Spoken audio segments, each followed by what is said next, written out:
저는 아내와의 연애부터 시작해서 어머니의 갈등과 그리고 제 가정을 지키기 위해 제가 선택해야 했던 일들을 지금부터 말해보려고 합니다. 저는 대학교 생활을 할 때 캠퍼스 커플인 CC로 많이 유명했습니다. 당시 저와 연희가 꽤나 닭살 커플이었거든요. 그리고 저희는 고등학교 2학년 때부터 사귀었는데 같은 대학교를 가게 되어 같은 학교에서 7년간 연애를 했습니다. 그때 연희는 참 밝고 희망찬 아이였어요. 그래서 주변 사람들에게도 참 인기가 좋았고 어른분들도 좋아하셨죠. 연희는 저의 군대도 기다려주었는데 제가 제대할 때쯤 연희네 부모님이 불의의 사고로 갑자기 돌아가시게 되었습니다. 그러니까 두 분 다 연희가 대학교 3학년 때 초반 때 교통사고로 인해서 돌아가신 겁니다. 그래서 그때 참 많이 힘들어했던 기억이 있습니다. 그래도 연희는 힘든 티를 많이 내지 않더라고요. 외동이었기 때문에 기댈 형제도 없었는데 그래도 참 씩씩하고 어른스러운 사람이었습니다. 그런데 경제적으로 힘들다 보니 대학교 3학년 중간에 자퇴를 하게 되었어요. 부모님이 조금이나마 남겨주신 자산이 있는 것 같았지만 연희는 열심히 아르바이트를 하면서 돈을 모으더군요. 저는 연희가 힘든 모습을 보고 싶지 않았기 때문에 빨리 연희와 결혼해서 제가 이 여자를 책임져주고 싶다는 생각이 들게 되었습니다. 그렇게 제가 25살인 대학교 3학년 때 저의 전공에 대해 진지하게 고민이 되는 시기가 찾아오게 되었습니다. 그런데 엄마는 제가 방황하는 이유를 연희의 탓으로 돌리면서 연희와 헤어지게 만들려고 하시더군요. 그래서 저와 엄마는 집에만 있으면 많이 부딪히기 시작했어요. 사실 이 상황을 연희가 알면 많이 속상해할까봐 절대 들키지 않으려고 노력했습니다. 그런데 저희 엄마가 저 모르게 연희를 만난 겁니다. 그래서 그동안 제가 엄마랑 연희 때문에 사이가 안 좋았다는 걸 알게 되었죠.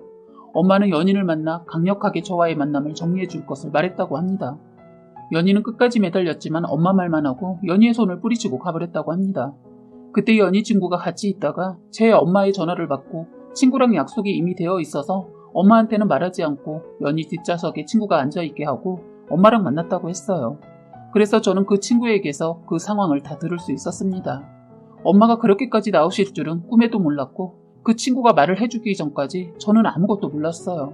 아무것도 모른 저는 엄마와의 관계는 시간이 해결해 줄 거라고 생각하고 그냥 연희랑 약속하고 만나고 있었는데 이 애는 미리 그날 이별을 준비하고 나온 자리였던 겁니다. 그런데 또 제 엄마의 문자를 또 본 겁니다. 너 또 연희 만나러 갔니? 너 집에 오기만 해봐. 도대체 언제까지 만날 건데? 라고 온 저희 엄마의 문자를 보고는 연희는 처음에 저에게 티를 내지 않았었어요. 그래서 다행이다 안심했는데 일주일 지나고 저에게 헤어지자고 하더군요. 그래서 저는 저희 엄마 때문이냐고 제가 설득해 보겠다며 제발 헤어지지만 말자고 계속 말을 했어요. 그런데 마음을 잡았는지 끝까지 저에게 잡혀주지 않았습니다. 그리고 연희는 그때 이후로 소리 소문 없이 사라졌어요. 하지만 번호는 바뀌지 않았더군요. 그래서 무작정 기다렸어요. 저는 헤어지고 난 뒤 정상적인 생활을 할 수가 없었습니다. 보고 싶은 마음에 술 먹은 뒤 전화도 했었어요. 역시 전화를 받지 않더군요. 그런데 어느 날 연희에게서 문자가 하나 왔었습니다. 그 문자를 본 뒤 제정신을 차리게 되었습니다. 나 너 이렇게 망가지려고 헤어지자고 한 거 아니야. 정신 차리고 엄마 말 잘 듣고 제대로 행동해. 내가 만났던 사람이 이 정도 일 가지고 무너지면 만났다는 자체를 정말 후회될 것 같아. 무슨 마음이었는지 모르겠지만 정신이 번쩍 들었어요. 그래서 그 뒤로 정말 제대로 공부도 열심히 하고 취업 준비를 시작하게 되었습니다. 저의 모습에 친구들이 놀랄 정도였어요. 매일같이 술만 먹으면서 페인같이 지내던 애가 스터디 그룹도 나가고 발로 뛰면서 열정적이게 행동하는 걸 보고 다행인 것 같다며 얘기하더라고요. 그러다가 제가 좀 마음이 잡히고 방황하지 않을 때 연희의 번호로 다시 전화를 걸어보니 이미 전화번호가 바뀐 상태였습니다. 그때 이후로 소식을 전혀 듣지 못했었어요. 제 앞가림은 어느 정도 할 수 있게 되었지만 연희가 잊혀지지가 않더군요. 그래서 저는 제대로 된 연애를 한 번도 하지 못했습니다. 어느 누가 소개를 시켜주고 저를 마음에 든다고 다가와도 마음을 잘 열지 못하겠더라고요. 그리고 저는 엄마에게도 마음이 풀리지 않더군요. 이렇게 만든 사람이 엄마였기 때문입니다. 그래서 저는 오기로도 다른 일을 만나지 않았어요. 그리고 틈만 나면 연희를 찾았어요. 그리고 헤어지고 난 뒤 5년의 시간이 지나게 되었는데 그러던 중 별로 그렇게 친하지는 않았던 대학교 친구들끼리 술 먹는 자리가 생겼어요. 연희는 잘 지내냐고 물어봤더니 다들 모르는 눈치였습니다. 그런데 어떤 애가 조심스럽게 말을 꺼냈습니다. 아, 나 걔 몇 달 전에 봤는데. 애 있는 것 같던데? 그런데 애가 4살? 5살 정도인 것 같더라. 아는 척하긴 좀 그래서 말은 안 걸었는데 갑자기 걔는 왜? 아니, 그냥 잘 지내나 해서. 근데 어디서 봤어? 아, 나 며칠 전에 본가 내려갔다 왔잖아. 거기 앞에 있는 밥집이 있는데 거기서 가게 하는 것 같더라. 그래서 그 술자리가 끝나고 이 친구에게 그쪽 주소를 받아서 찾아갈지 말지 참 고민을 많이 했습니다. 그런데 저와 헤어진 시기와 비슷한 나이에 아이가 있다는 것을 듣고 혹시 모를 생각이 들게 되더군요. 그래서 2주 정도 고민을 하다가 그 주소에 적힌 가게로 찾아가게 되었습니다. 처음 갔을 때에는 가게에 들어가진 못했지만 그 가게 안에 있는 사람은 분명 연희가 맞았어요. 그런데 가게에는 연희와 연희의 딸로 보이는 아이만 있었고 아이의 아빠로 보이는 사람은 없더군요. 순간 저를 본 연희는 많이 당황스러워하는 모습이었지만 이내 얼굴 표정이 다시 바뀌더군요. 그러더니 차갑게 여기는 어떻게 알고 온 거야? 민수가 너를 여기서 마주쳤다길래. 뒤에는 너 딸이야? 수연아 인사해. 수연이라는 이름을 가진 연희의 딸을 보고 깜짝 놀랐어요. 너무나 신기하게 저를 많이 닮았더라고요. 누가 봐도 딱 제 딸이었어요. 너무 저를 닮아서 기쁨도 있었지만 놀랐어요. 그래도 저는 먼저 확인이 필요할 것 같아 물었어요. 언제부터 여기서 일한 거야?